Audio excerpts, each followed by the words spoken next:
Достор, могу Чүй проспекция аябай эле действительно жазалып атат полный элечи.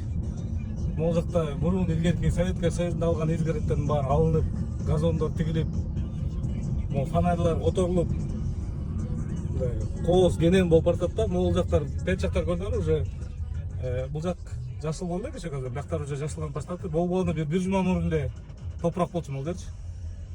Аркы беттер да кенейип ошондой болуп атат да. Мондай фонарьлар болуп атат.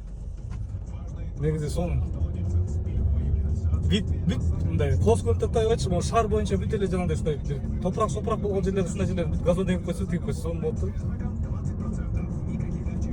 Азыр эмеге чейин Бета-2 деген жактарда ошондой да. Могул жактарда газон чек экен ошо. Жакта карасаң красота да. Анан эмеге да чыгып кетет элем да, жеке бизнестер бар го. Кафе, там бизнес-центр, бирдемкелер. Кээбиркилер жасагандар соңгу жасайт. Кээбирлери карабайт деле, көңүл бурбайт, мусор болуп таштанды болуп жатат.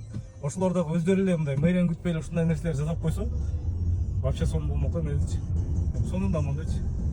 Бул мэриянын асты эле эмес, тиги Байтик Батырга чейин ушундай болуп атат да. Мен ойлойм буюрса бир 2-3 жыл шаардын баары ушундай болуп калат. Мына достор, Бета-2 жакта эле ошондой газондар. Бакта да кенейтилип, полный эле алынып, кооз болуп калган да. Бизге негизи элдерге эмне ушул жумуш, ден соолук, курсагыбыз ток болсо, анан ушундай нерселерге көз кубанып эле, мектеп бала бакчага болгон эле ушундай шарттар түзүлсө эле жакшы да. Негизи бул элементардуу эле нерсе да, ушулар жасап койсо гана сонун көрүнөт коем. Бул мактаган эле эмес эми, болгондой эле да. Башка өлкөлөргө эле чыгып жүрөбүз, көрүп жүрөбүз. Ар дайым мындай салыштырабыз да. Элементардуу ошол эле даже Алматыны айтпай эле коеюн, Ташкентти айтпай, Душанбени деле мисалы үчүн салыштырып койсоңор, ал жакта деле бир аябай илгертип калган да.